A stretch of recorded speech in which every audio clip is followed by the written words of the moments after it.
자, 오늘 말씀의 주제는요. 제목은 회복으로 시작하라. 첫 번째 주제에서 말씀의 회복이라는 제목을 가지고 하나님의 말씀을 증거하기를 원합니다. 우리 2023년도 1월을 시작하면서 1월의 말씀의 전체 주제가 회복으로 시작하라입니다. 회복으로 시작하라. 왜 이런 주제를 1월 한 달의 말씀의 주제로 삼았냐면 뭐든지 시작할 때는요. 회복하시고 시작하셔야 됩니다. 왜 그런가 하니 틀어지고 왜곡된 것을 가지고 시작하면 안 돼요. 왜냐하면 틀어지고 왜곡된 것을 갖고 있으면 여러분의 노력이나 여러분의 열정이 아무 소용이 없게 돼요. 그러니까 방향이 잘못되어 있어요. 방향이 왜곡되어 있어요. 그러면 열심히 노력할수록 열심히 열정을 다할수록 빨리 망합니다. 노력과 열심은 방향이 제대로 설정된 다음에 있어야 돼요. 신앙생활을 할 때 특히 이렇게 한 해를 시작할 때 여러분의 신앙을 회복하실 필요가 있어요. 회복되고 난 다음에 노력도 하시고 열심도 내셔야 돼요. 그러므로 이 첫 1월 달에 여러분의 신앙이 제대로 회복되어지고 방향과 목적이 설정되는 놀라운 시간 되시기를 축복합니다. 노력보다 열심보다 더 중요한 것은 방향입니다. 방법보다 요령보다 더 중요한 것은 본질이에요. 교회 오셔가지고 열심히 하면 되겠지, 노력하면 되겠지 이 생각을 내려놓고 하나님을 향하여 목적을 설정하셔야 돼요. 말씀을 통하여 내가 어디로 달려갈지를 미리 설정하셔야 돼요. 그 다음에 열심을 다하세요. 노력하세요. 교회 오셔서 방법과 요령을 배우기보다는 이 기독교 신앙의 본질을 배우시기를 최선을 다하셔야 돼요. 그럴 때 하나님께서 여러분을 이끌어 가시고 여러분이 달려갈 때 향방이 없는 것처럼 허공을 치는 것처럼 안 할 수 있어요. 방향이 모호한데 목적이 틀어져 있는데 아무리 열심히 달려봐야 향방이 없는 거, 어디로 가는지 몰라요. 막 한참 가다 보면요, 내가 왜 여기 있지? 그런 분들이 나타나게 되는 것입니다. 여러분, 우리가 2023년도 1월을 시작하면서 이렇게 설정한 방향과 목적이 있어도 이게 끝까지 유효한 것은 아닙니다. 왜 그런 줄 아세요? 왜냐하면 우리가 달려가는 이 길은 그냥 목적을 향해, 목표를 향해 달려가도록 버려두지 않습니다. 저항이 굉장히 많아요. 옆에서 치받기도 하고 누가 길을 바꿔놓기도 하고 도전과 유혹이 너무 많기 때문에 우리는 시간이 되는 대로 우리가 가는 것이 맞는지를 점검하셔야 돼요. 달려가더라도 항상 점검하셔야 돼요. 내가 지금 가는 길이 맞는가? 이걸 계속 점검해야 됩니다. 그렇지 않으면 외부의 도전과 유혹에 따라 한참 가다 보면 다른 길로 가고 있는 거예요. 사단은 지금도 여러분을 그렇게 넘어뜨리기 위해서 유혹합니다. 길을 바꿔요. 목적과 방향을 모호하게 만들어요. 여러분이 열심을 내고 갔는데 가보니까 낭떠러지예요. 그런 경우가 있을 수가 있습니다. 그러므로 오늘 이 한 달 동안에는 여러분이 신앙의 모든 면에서 회복되어지시고 온전하신 모습으로 달려가시는 저와 여러분 되시기를 축복합니다. 저는요, 그 중에 회복되어야 될 것 중에 가장 우선되는 게 말씀의 회복이라고 보는 것입니다. 사단은요, 지금도 여러분의 말씀을 왜곡시켜요. 변질시켜요. 틀어버려요. 그러면 다른 거 할 필요 없습니다. 그 사람 신앙 자체가, 그 사람 자체가 아무것도 아닌 게 돼요. 여러분, 저는 오늘 솔로몬을 좀 묵상하고자 하는데, 이런 솔로몬은 이중적 평가를 받는 인물이에요. 잘하기도 했지만 못하기도 했어요. 근데 그가 처음부터 못했던 건 아니에요. 아마 그가 왕이 될 때 오늘 본문에 있는 것처럼 아마도 설정을 잘한 것 같아요. 하나님께로 달려가리라. 하나님을 사랑하리라. 오늘 3절 보십시오. 하나님을 사랑하였고 다윗의 법도를 지키려고 애썼던 것 같아요. 근데 좀 이따 이제 읽겠지만 뒤로 가면 갈수록 이 솔로몬은 별로예요. 그 이유가 뭐냐면 제가 지금 말씀드린 것처럼 매 순간마다 방향과 목적을 점검했었어야 되는데, 그래서 회복하고 또 회복해야 되는데 그걸 못했어요. 한번 마음 먹으면 그게 끝까지 가는 줄 알았어요. 솔로몬이 가는 길에 사단이 그냥 그를 버려두지 않았어요. 치받고 부대끼고 린치를 가하고 태클을 걸었단 말이에요. 솔로몬은 한참 가다 보니까 이거 아닌 것 같은데? 여기가 어디지? 이런 삶을 살았던 것입니다. 여러분, 그래서 이 솔로몬의 삶을 뭐라고 정의하냐면 3절 한번 읽어보겠습니다. 한번 읽어보고 시작하겠습니다. 3절 같이 읽겠습니다. 시작. 솔로몬이 여호와를 사랑하고 그의 아버지 다윗의 법도를 행하였으나 산당에서 제사하며 분향하였더라. 여러분, 이 3절에서 가장 중요한 말씀은 뭐냐면요, 의외로 뭐뭐 하였으나입니다. 여기다 동그라미 한번 쳐보세요. 성경은 솔로몬의 신앙을 뭐라고 정의하냐면 그러나의 신앙으로 정의합니다. 이게 무슨 말이냐? 하나님을 사랑했어요.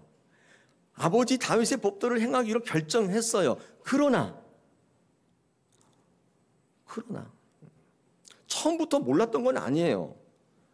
알긴 알았어요. 그렇게 설정했어요. 그렇게 목표를 정했는데 가다 보니까 온갖 태클이 들어오고 온갖, 그죠? 부대끼고, 그러니까 넘어지고 틀어져서 어디로 가는지를 몰랐던 거예요. 그래서 이 성경은요, 솔로몬의 신앙을 위대하고 또 본받을 만한 신앙으로 소개하고 있지 않고 그러나의 신앙으로. 사랑했지만 그러나. 법도를 행하기로 했고 행하였으나 그러나. 그러나가 없었으면 참 좋았을 텐데.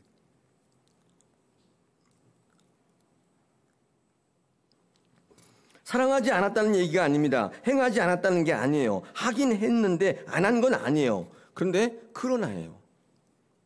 이게 솔로몬의 신앙의 정의예요. 저랑 좀 비슷해요. 저도 그래요. 했어요. 그러나 전혀 안 한 거 아니에요. 성경 읽기도 하고 기도도 해요. 그런데 그러나 항상 그 뒤에 그러나가 붙어요. 왜 솔로몬의 신앙이 그러나의 신앙으로 정의될 수밖에 없었나? 저는 이 솔로몬이 중간중간 회복하지 않았기 때문이라고 봅니다. 늘 그냥 막 갔어요. 그냥 열심으로 열정을 다해서 가기만 한 거예요. 어디로 가는지 그런 건 내 알 바 아니에요. 그냥 열심히만 하면 돼요. 열정으로 하기만 하면 되지 뭐. 어디로 가는지 내가 알 게 뭐예요. 그러다 보니까 이상하게 됐어요. 저는 솔로몬의 신앙 가운데 회복되어져야 될 게 있다면 저는 말씀의 회복이라고 보고 있습니다. 솔로몬이 말씀을 정확하게 만나고 순간순간 말씀으로 회복되어졌다면 이런 평가를 안 받았을 거예요. 그는 하나님의 말씀이 이끄는 대로 달려가서 어쩌면 다윗보다 더 훌륭한 왕이 되지 않았을까요?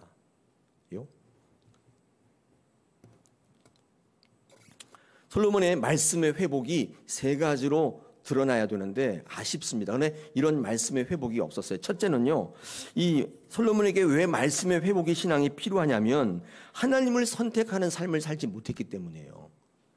자, 한번 오늘 말씀을 좀 나누겠는데 1절을 한번 보겠습니다. 1절을 보니까 솔로몬이 애굽왕 바로와 더불어서 혼인 관계를 맺고 그의 딸을 맞이했다고 1절이 시작하자마자 그 얘기를 하고 있죠. 다시 말하면 정략 결혼했다는 뜻입니다.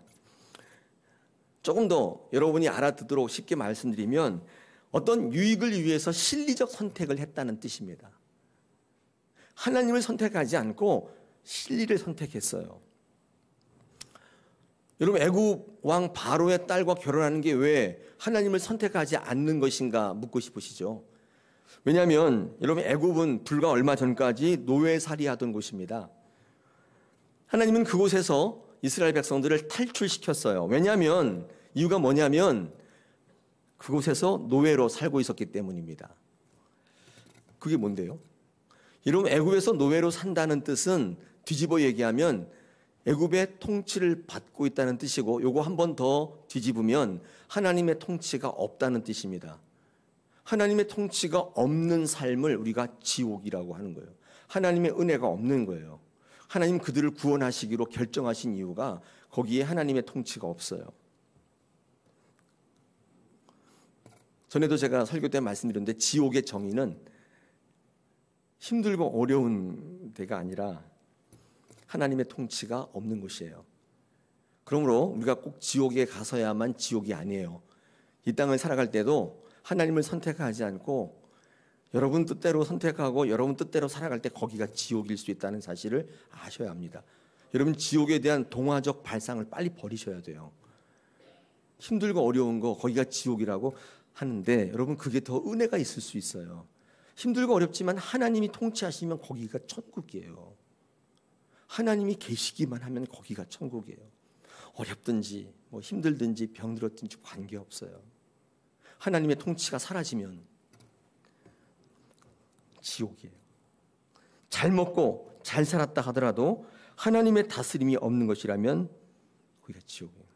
하나님이 없는 잘됨, 하나님이 없는 풍성, 하나님이 없는 성공, 이런 지옥인 것을 기억하셔야 돼요. 우리의 신앙 고백이잖아요. 그러므로 출애굽 사건은 조금 더 나은 형편으로 가보자의 그런 사건이 아닙니다. 단순히 노예에서 자유인으로서의 신분 변화를 말하는 게 아니에요. 지옥에서 천국으로 이동하는 하나님의 나라의 백성이 되는, 즉 구원에 이르게 하는 영적인 변화를 의미하는 매우 큰 사건이에요.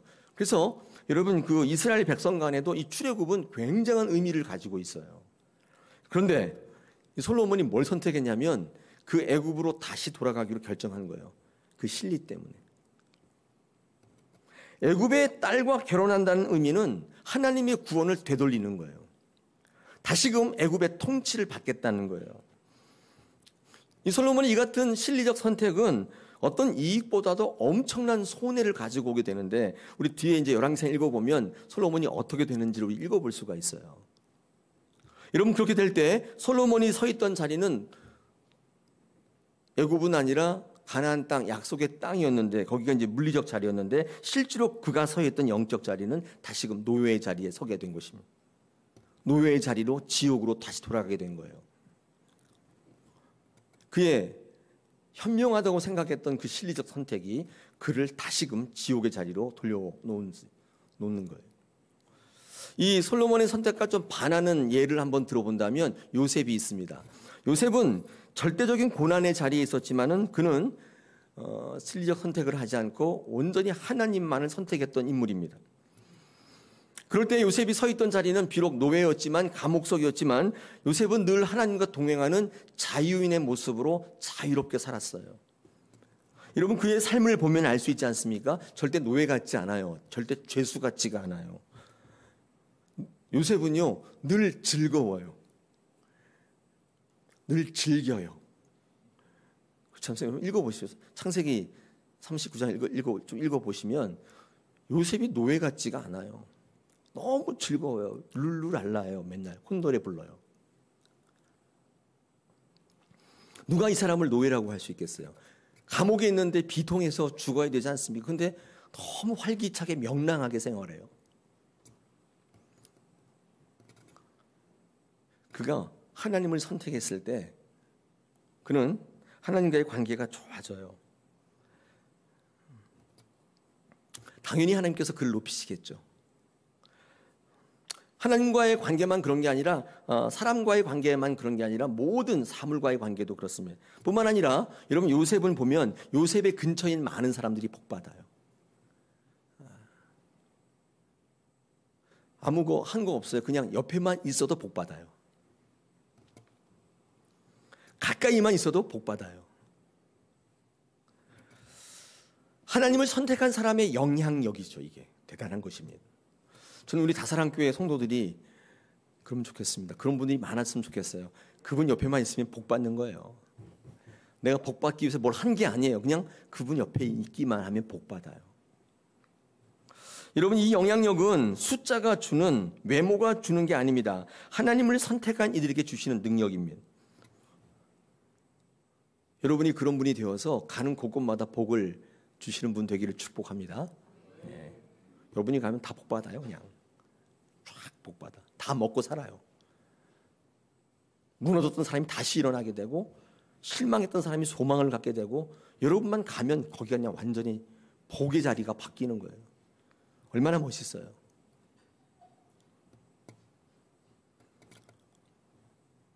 성경은 솔로몬의 이런 실리적 선택이 망하는 선택이었다고 이야기하고 있습니다. 우리 한번 3장인데 좀 넘겨서 11장을 한번 펴보시기 바랍니다. 열왕기상 11장 한번 열어보십시오. 저와 여러분이 한 번씩 교독하기를 원합니다. 1절부터 11절의 말씀인데 이런 솔로몬의 실리적 선택이 어떤 결과를 가지고 왔는지를 한번 확인해 보겠습니다. 열왕기상 11장 1절을 제가 먼저 읽어보겠습니다. 솔로몬 왕이 바로의 딸 외에 이방의 많은 여인을 사랑하였으니 곧 모압과 암몬과 에돔과 시돈과 헷 여인이라.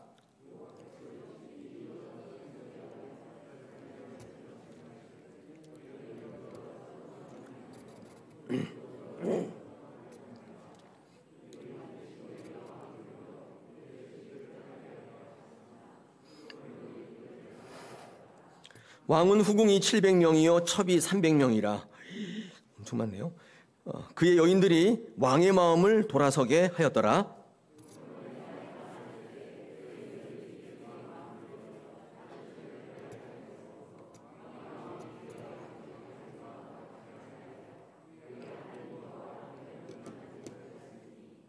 이는 시돈 사람의 여신 아스다롯을 따르고 암몬 사람의 가증한 밀곰을 따름이라.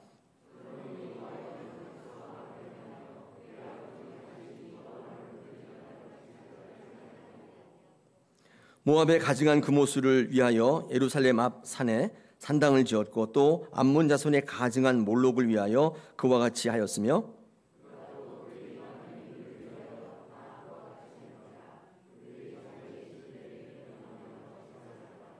솔로몬이 마음을 돌려 이스라엘의 하나님 여호와를 떠남으로 떠났대요.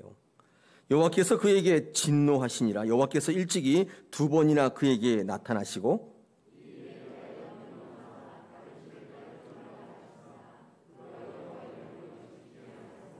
함께 읽겠습니다. 여호와께서 솔로몬에게 말씀하시되 내게 이러한 일이 있었고 또 내가 내 언약과 내가 내게 명령한 법도를 지키지 아니하였으니 내가 반드시 이 나라를 내게서 빼앗아 내 신하에게 주리라. 아멘. 오늘 읽으신 본문과 분위기가 사뭇 달라요. 솔로몬이 처음부터 이런 건 아니었어요. 회복되지 않고 그저 열심으로만 달려갔더니 이렇게 됐어요. 그는 하나님을 선택하지 않고 실리적인 선택을 하는 것이 현명하다고 생각했어요. 그런데 궁극적으로 성경은 어떤 말씀을 증거하냐면 아쉽다고 얘기하고 있어요. 왜 회복하지 못했을까? 그가 달려가는 길 속에 태클이 들어오고 린치가 들어오고 저항이 생기고 왜 이거를 그는 몰랐을까? 그때 틀어지고 왜곡되고 가는 길이 달라질 수 있다는 사실을 그가 알았을 텐데 그때마다 말씀으로 다시 서고 회복되어지고 하나님의 방향과 목적을 다시금 가졌어야 되는데 그 작업을 하지 않았던 거예요. 성경은 이 솔로몬의 실리적인 삶의 선택이 현명한 선택이라고 말하는 게 아니라 솔로몬의 이 선택은 궁극적으로 죽는 선택이라고 말하고 있어요.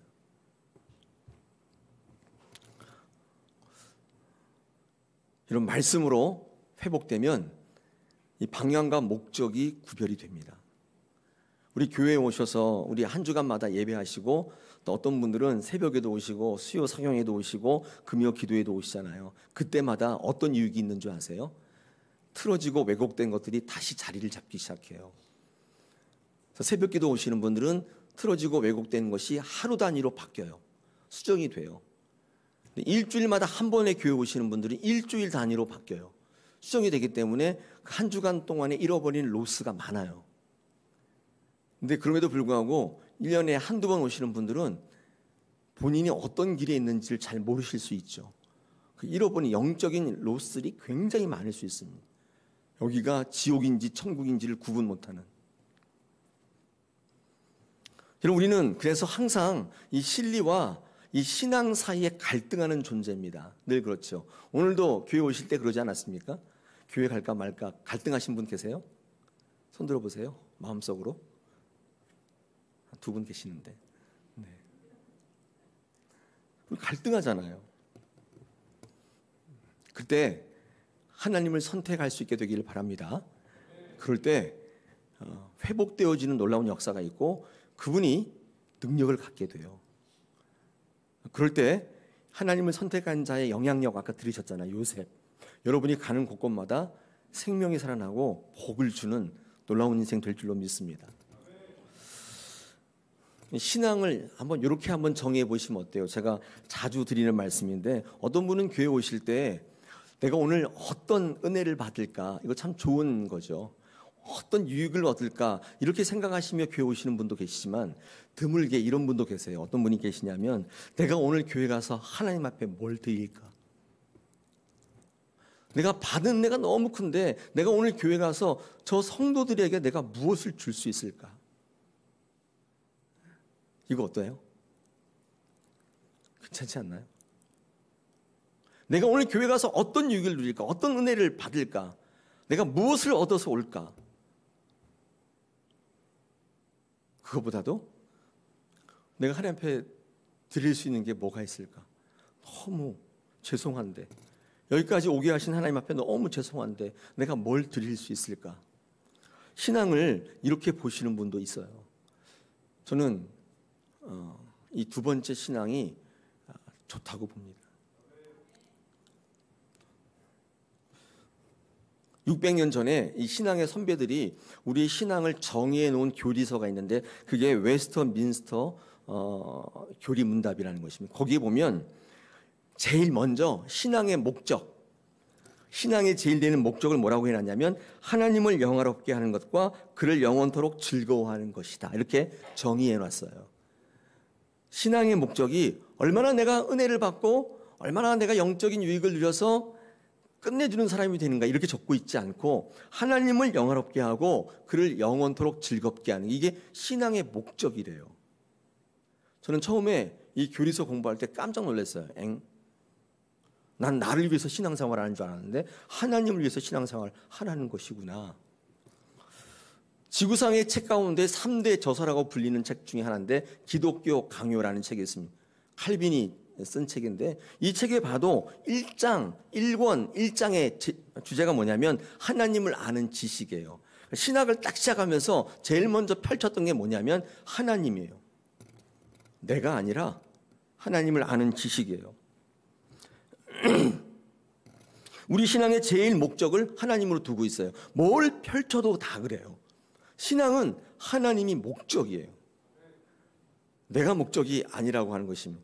여러분, 이렇게 신앙관을 가지고 있으면 진리와 하나님 사이에서 고민하지 않게 됩니다. 하나님을 선택하게 돼요. 하나님을 선택하는 사람의 영향력은 막강합니다. 많은 사람들에게 복을 줘요. 그 사람의 생명을 살리고 그 사람을 먹여 살려요. 요셉처럼. 자, 그러면 오늘 여기서 좀 중요한 말씀을 좀 드리겠는데, 하나님을 선택하는 게 도대체 뭐냐? 제가 설교를 적으면서 제가 묻고 제가 답했어요. 왜냐하면 예전에 설교 들을 때 하나님을 선택하라는 말을 제가 엄청 많이 들었는데, 그게 도대체 뭐냐? 그럼 그게 뭐야? 하나님을 어떻게 선택해? 이게 뭐 이렇게 두 개 있어서 이걸 선택하라는 얘기야? 뭐야 이게?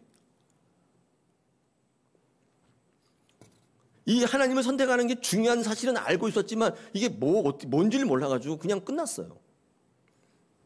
여기도 혹시 그런 분이 있을까봐 제가 실천의 강령을 조금 세부적으로 말씀을 드릴게요. 하나님을 선택한다는 의미는 뭐냐면요, 말씀의 통치를 받는다는 뜻입니다. 더 모르겠는데 그 말은요. 말씀의 통치가 뭐냐면요, 하나님의 말씀으로 가치를 두는 일입니다. 제가 한번 예를 한번 들어볼게요. 우리가 살아가면서 만나는 모든 것들에 여러분은 지금 가치를 부여하며 살고 있어요. 여러분 인생이 이 땅에 태어나지 않습니까? 여러분의 인생은 어떤 가치를 부여하세요? 내 인생은 어떤 가치가 있어요? 태어났으니 내 거다, 잘 즐겨보자, 이런 가치를 세우셨습니까? 많은 가치를 부여해요. 사람마다 달라요. 특히 돈, 물질 같은 거를 우리가 만나게 될 때 여기다 어떤 가치를 부여하느냐에 따라 달라질 수 있죠. 특히 뭐 죽어서 천국을 가느냐 뭐냐, 이 내세관을 만났을 때, 토론을 할 때 어떤 가치를 부여하느냐, 이거에 따라서 여러분은 관점에 따라 여러 가치를 부여합니다. 뭐 효도, 사랑, 가족, 우정, 이런 것들이 어떤 가치를 부여하는가에 따라서 여러분은 어떤 삶을 살게 됩니다. 근데 하나님 말씀의 통치를 받는 사람들은 이런 많은 것들을 만났을 때 하나님의 말씀에 근거하여, 하나님의 약속에 근거하여 가치를 부여해요. 뭐 제 경우인데 저를 한번 얘기해 드리겠습니다. 저는 이런 거를 만났을 때 어떤 가치를 부여하느냐면 제 인생, 제 것이 아니라고 저는 생각하고 내가 주체가 아니라고 봅니다. 하나님이 다스리시고 결정하시는 하나님의 백성됨으로 제 인생을 저는 바라봐요. 그렇게 가치를 부여하고 있어요. 그렇기 때문에 저는 늘 하나님 앞에 갈 수밖에 없어요. 물질, 내 노력의 산물이거나 내 능력의 산물이 아닌 하나님께서 하나님의 나라를 이루라고 주신 은사로 저는 보고 있어요. 그래서 돈이 없는 것에 대해서 불안하거나 쫄리거나 자격지심을 갖거나 열등감 갖지 않게 됐습니다. 당당하게 됐어요. 왜냐하면 하나님 필요하면 주실 거라고 믿기 때문이에요. 여러분, 이런 가치를 돈에게 부여하고 계십니까? 죽으면 끝이라고 생각하는 유물론자들이나 자연주의자들과 달리 저는 내가 죽으면 하나님께로 돌아간다는 기독교적인 내세관을 가지고 있어요. 확신하고 있습니다. 그러니 죽음에 끌려 비굴하게 살지 않게 돼요. 에스더처럼 죽으면 죽으리라 이렇게 돼요. 사랑, 가족, 우정, 효도, 이거 굉장히 중요한 가치인데 저는 그 가치를 하나님의 나라에서 가지고 있기 때문에 하나님을 섬기는 것에 대한 파생된 가치로 저는 여기고 있어요. 효도도 매우 중요하지만 주일에 예배를 그만두고 어머니에게 가진 않아요. 여러분 어떠세요? 이게 하나님을 선택하는 삶이에요. 진리를 선택하지 않고 하나님을 선택한다는 것은 말씀 위에 가치를 세우는 것입니다. 조금 이해가 되시는지 잘 모르겠습니다. 제가 설명할 수 있는 한계예요. 저는 그렇게 살고 있어요. 여러분, 하나님을 선택하는 삶이라는 것은 그 영향력이 막강해요. 여러분이 지금 쪼그라드는 이유는 진리를 선택했기 때문이에요. 그게 매우 중요하잖아요, 살아갈 때. 그런데 이것보다 더 큰 파생되는 영향력, 힘, 많은 사람들을 살리고 내가 살고 많은 사람들에게 복 주는 영향력은 바로 하나님을 선택하는 삶이에요. 솔로몬은 그걸 하지 못했어요. 왜냐하면 회복되지 않았기 때문에. 처음에 믿었던 것이 그냥 끝까지 가는 줄 알았어요. 그러므로 여러분, 하나님의 약속이 있는 백성이 되어야 할 줄 믿습니다. 약속. 우리 새벽 예배에 이런 얘기 제가 한 적이 있습니다. 하나님의 약속이 뭐냐면 하나님과의 상호적 관계라고 제가 말씀드렸어요. 이 약속이라는 것이 성립이 되려면 상호적 관계가 전제되어야 되죠. 약속은 상호적 관계예요. 여러분, 하나님의 관계가 상호적이에요, 일방적이에요? 한번 물어보십시오. 오늘 이 예배를 통해서. 이 상호적이라는 게 뭐냐면요, 주고받는 관계죠. 소통하는 관계고 교제하는 관계입니다. 우리 인간사를 통해 비유를 한다면 연애하는 거예요. 연애하는 거. 여러분, 연애는요, 주고받고 하셔야 돼요. 안 그래요? 어떤 한편이 계속 주기만 해요. 어떤 한편이 계속 받기만 해. 그거 오래 못 갑니다. 요즘 젊은 애들은 특히 더해요. 다 반반씩 나눠서 딱 하고. 여러분, 이런 상호적 관계는 약속인데 여기는 반드시 책임이 따라요. 하나님과 상호적 관계를 갖는 신앙인들은요, 올바른 신앙의 관계는 누리는 것도 좋고 받는 것도 좋지만 항상 이 책임이란 단어가 부각돼요. 사명이란 단어가 부각되는 것입니다. 그런데 신앙을 일방적인 관계로 생각하시는 분들이 있어요. 이건 주기만 하는 거고 받기만 하는 둘 중에 하나죠. 그래서 이 교제와 소통이 없어요. 교류가 없어요. 그러니 당연히 책임 같은 것도 없죠. 짝사랑하는 관계고, 아니 이거보다 스토킹이에요. 일종의 스토킹. 뭐 안 주겠다 그러면 협박해요. 하나님 협박해. 저도 가끔 그러거든요.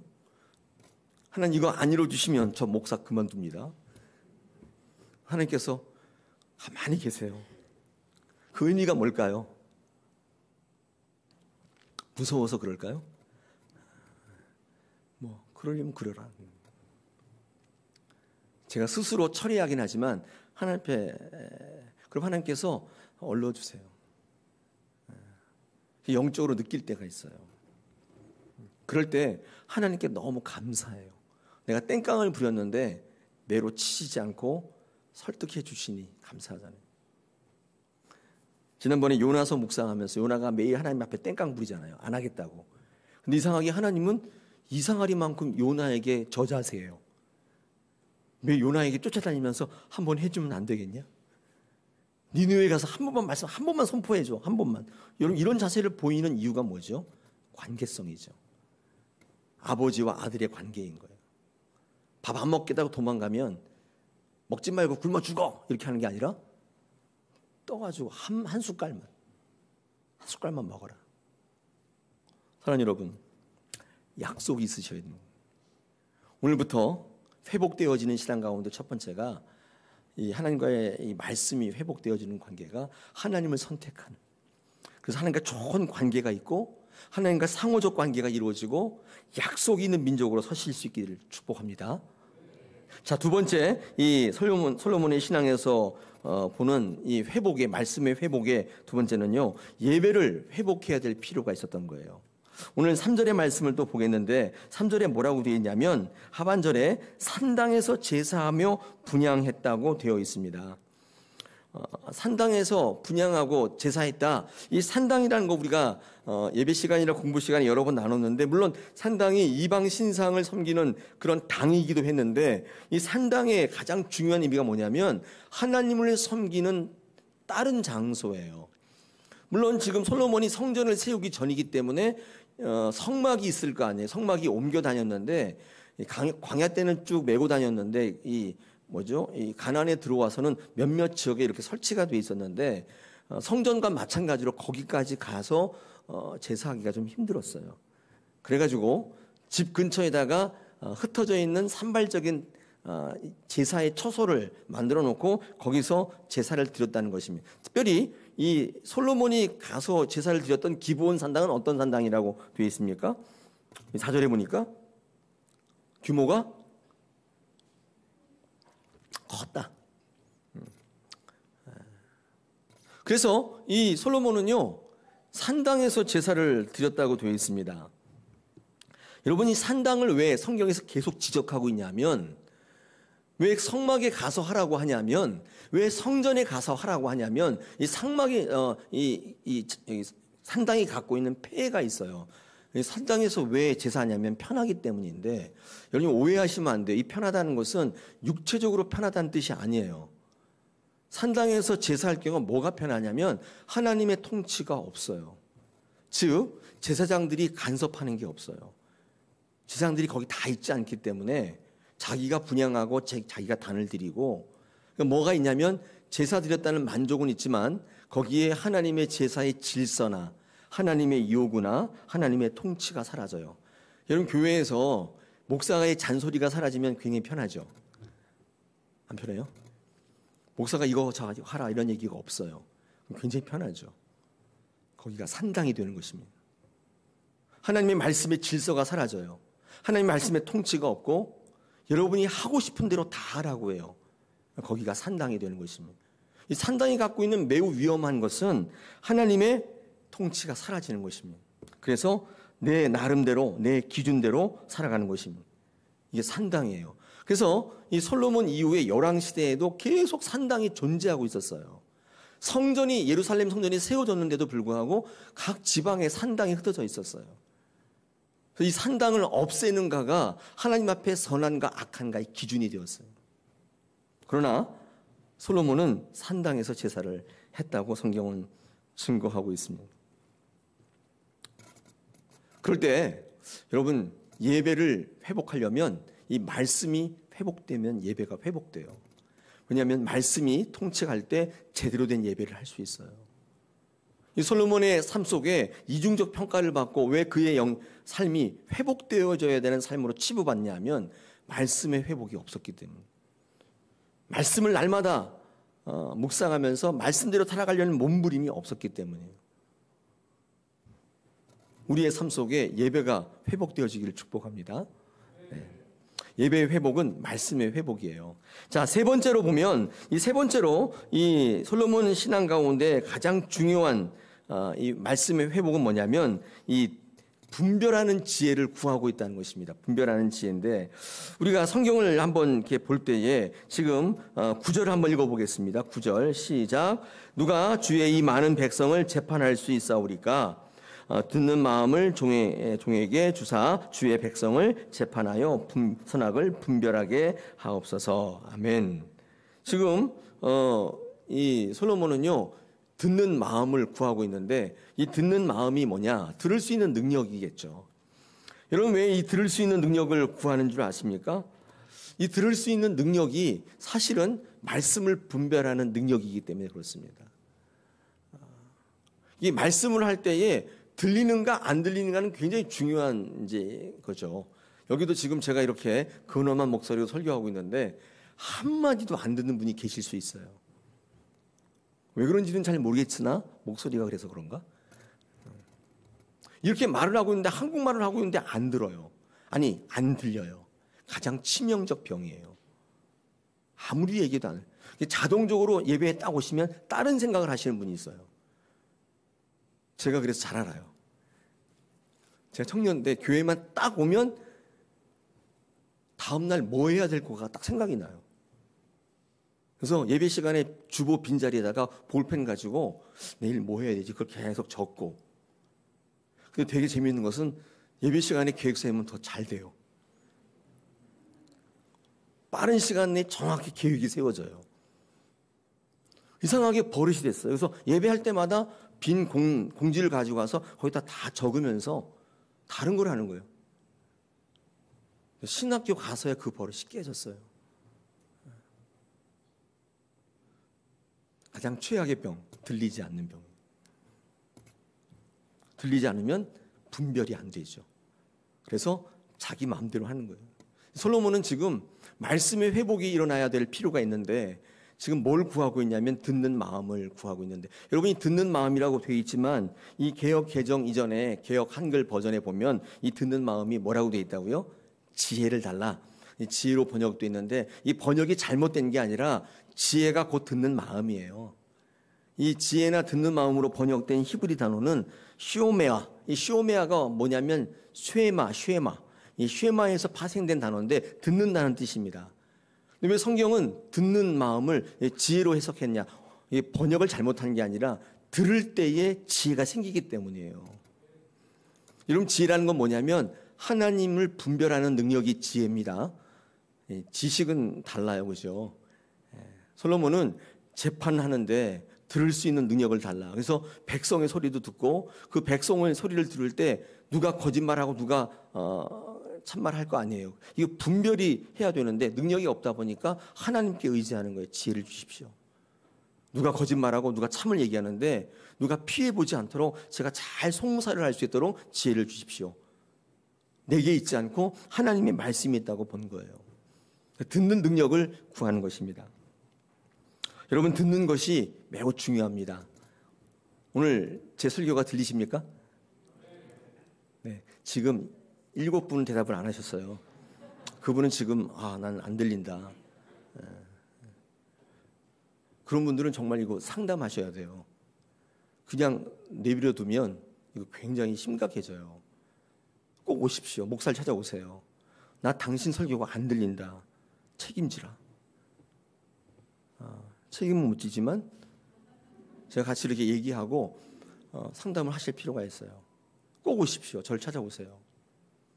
여러분, 듣는 것이 왜 중요하냐면 듣는 것이 신앙이기 때문에 그렇습니다. 들을 때 분별이 돼요. 들을 때 이 분별이라는 게 이게 히브리 말로 거룩이거든요. 들을 때 거룩한 삶을 살 수 있어요. 들리지 않으면 거룩하지 못해요. 오늘 이 솔로몬이 하나님께 듣는 능력을 구하고 있습니다. 제가 신앙생활해 보니까 하나님께 아뢰는 것보다 하나님의 목소리를 듣는 게 더 중요합니다. 진짜 기도는 하나님의 음성을 듣는 거예요. 내 목소리를 중재하는 거예요. 그래서 하나님께서 거룩한 삶을 살게 하시고 알아듣게 하시는데, 자, 그럼 여기 한 번 더, 이 듣는 것도 마음으로 듣는 게 있고 이 머리로 듣는 게 있대요. 머리로 듣는 것을 이해라고 합니다. 마음으로 듣는 것을 신뢰라고 해요. 근데 머리로 듣게 되면 절대로 신뢰할 수 없게 돼요. 왜냐하면 절대로 이해할 수 없을 것이기 때문에 그래요. 하나님의 말씀 이해로 접근할 수가 없어요. 무조건 신뢰하셔야 돼요. 너무 이상하죠? 이게 A는 A고 B는 B고 다 따져가지고 그러므로 A는 C다 이렇게 안 돼요. 왜냐하면 하나님은 그렇게 말씀하지 않으시기 때문에 그렇습니다. 여러분, 하나님의 말씀이 들릴 때 내 입을 닫고 하나님의 말씀을 들을 수 있는 회복이 일어날 때, 말씀의 회복이 일어날 때 어떤 일이 있다고 성경은 증거합니까? 한번 성경을 펴보시기 바랍니다. 넘기시면, 그쵸, 우리 13절 한번 보십시오. 13절, 14절을 제가 한번 우리 함께 같이 합독하겠습니다. 준비 시작. 내가 또 내게 구하지 아니한 부귀와 영광도 내게 주노니 내 평생의 왕들 중에 너와 같은 자가 없을 것이라. 내가 만일 내 아버지 다윗 행함 같이 내 길로 행하면, 내 법도와 명령을 지키면 내가 또 내 날을 길게 하리라. 아멘. 솔로몬이 듣는 마음을 구하고 원수의 생명 이런 거 하나도 안 구했는데, 이 듣는 능력이 딱 회복되니까, 말씀이 딱 회복되니까 구하지 않은 거 다 주시겠다. 끝내주죠. 부귀영화를 얻는 방법 뭐예요? 뭘 하는 게 아니라 듣는 것입니다. 들으시면 여러분이 구하지 않은 것조차도 다 이루시는 하나님의 역사가 일어난다는 것입니다. 오늘 우리 2023년을 시작하면서 회복되는 신앙을 주제로 첫 번째 말씀의 회복에 대해서 솔로몬의 신앙을 통해서 한번 같이 말씀을 나눴는데 어떠세요? 올 한 해 말씀이 회복되시는 저와 여러분 되시기를 축복합니다. 듣는 귀가 열리시기를 축복합니다. 예배가 회복되시기를 축복합니다. 진리를 선택하기보다는 하나님을 선택하세요. 사는 길일 겁니다. 오늘 이 말씀, 오직 예수와 오직 또 말씀, 이 기칙 아래 또 하나님 말씀이 회복되는 승리하는 귀한 삶을 살아가는 저와 여러분 되시기를 축복합니다.